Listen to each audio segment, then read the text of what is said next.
philosophy now all these years. Communism is taught all these years. Capital belongs in the hands of the state, not in the hands of the people. We've been teaching all these years capital belongs in the hands of the people, not in the hands of the state. And we turned out to be right. Capital in the hands of the kids, capital in the hands of the people. Enterprises that make a profit, enterprises that grow. It's the hope of our future.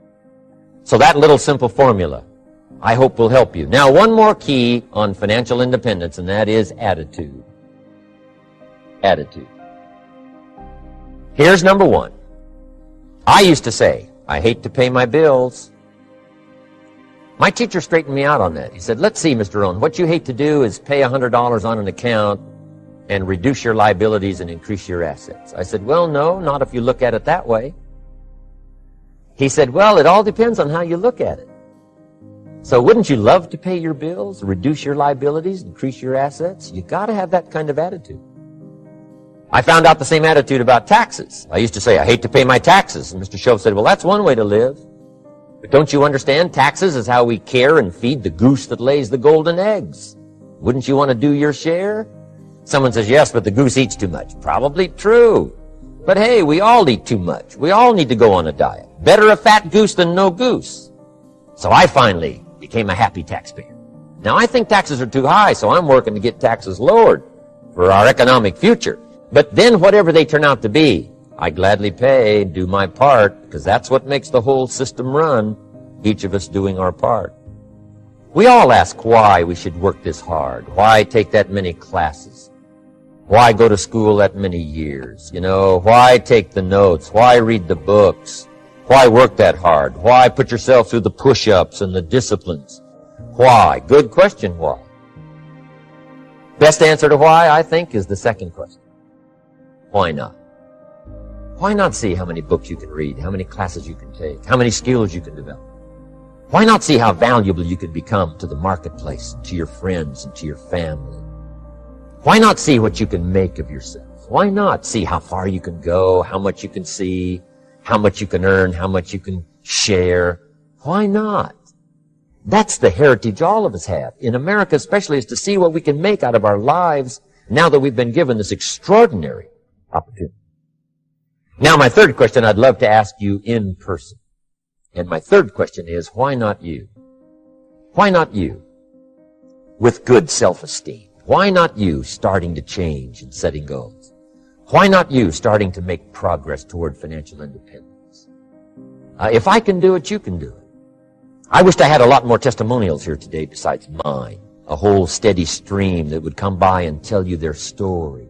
Someone who started with nothing, finally run a big enterprise. A mother who was on welfare, now she owns her own business. In addition to my story, I wish I had a lot more.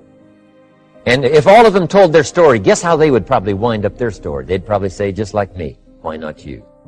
If we can read, you can read. If we can change, you can change. If we can figure it out, you can figure it out. If we can turn it around, you can turn it around. There isn't anything you can't accomplish. That's what those testimonials would say. And so I want to say it to you personally. Why not you? You've got the brains, you've got the stamina, you've got the vitality, you've got the interest, you've got your life ahead of you, you've got the future. You can do it. If anybody can do it, you can do it. If one of us can do it, hey, we all can do it. And now here's my last question. Why not now? This is a good time. As the 20th century starts to wind down, a few more years as we get ready for century 21, what a good time to set your goals, work on yourself, work on your skills. What a good time to get it together. What a good time to start this process. Personal development, growing, changing, developing, having a good plan for your money and for your life and for your future. Why not now? I think there's a consciousness that we are all a part of, that we all are connected to, that is intelligence, that has a knowing. And I believe at that deepest level, we know everything. Because at that deepest level, beyond this physical body, we are everything. And so I think when I experience myself speaking in an audience, when I experience myself speaking as a kid, the best talks I gave was when I wasn't thinking, I wasn't in my mind. And so I can't tell you what it was exactly. I just know it wasn't just my ego mind structure, thinking, making stuff up.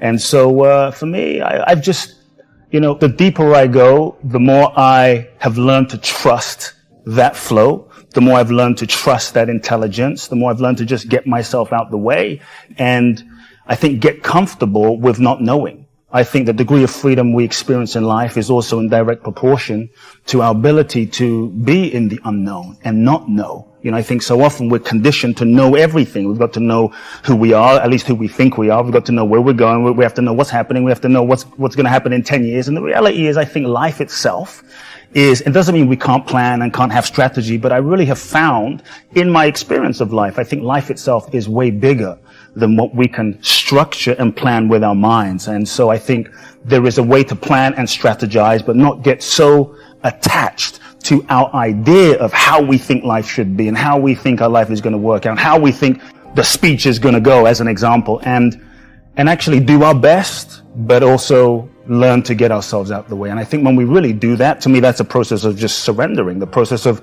allowing life to unfold. And I think the best things, if we look at our lives, I think the best things that happen to us, at least I look at my life, the best things that happen to me are things that I could not have planned.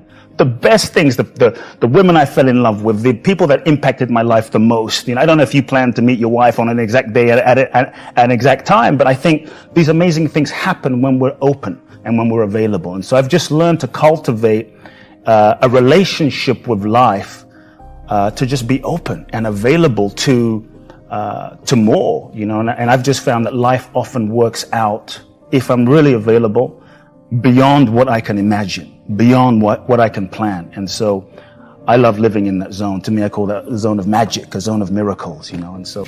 So exercise is really important. Lastly, I really want people to have a brain wash day, at least once a week. So in the last couple of years, we've learned that there is a lymph system in the brain called the glymphatic system.